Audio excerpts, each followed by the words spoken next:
our football Friday night previews, head to the 3A, where after finishing the regular season undefeated last fall, the Charleston Tigers eventually had their postseason hopes dashed by Center Point in the second round. The team, though, expects to be back, and today 5 News sports reporter Ian Taylor tells us how it's a state championship or bust season for Charleston.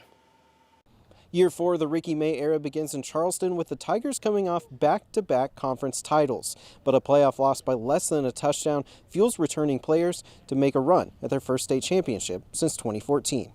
Winning football games in Charleston is tradition.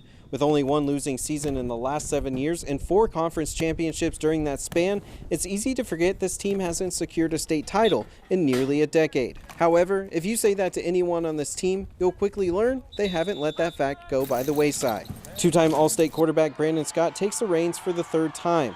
The senior dual-threat QB has reliable options at receiver and a solid group up front to keep a clean pocket. Twins Brevin and Britton Ketter round out the skill players for the Tigers. Combining for 16 touchdowns last season, expectations are high for them to generate similar numbers. Now, keeping guys healthy is a top priority for head coach Ricky May and his staff.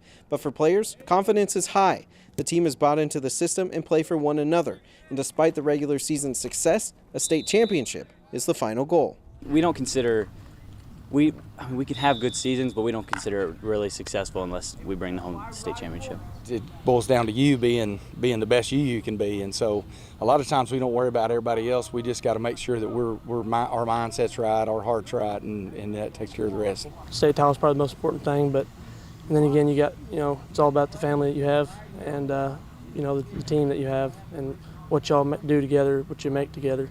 This group of Tigers play and win for the name on the front of their jerseys. It's that pride and history of success that has them on the path to winning their 6th state title in school history. In Charleston, Ian Taylor, 5 News Sports.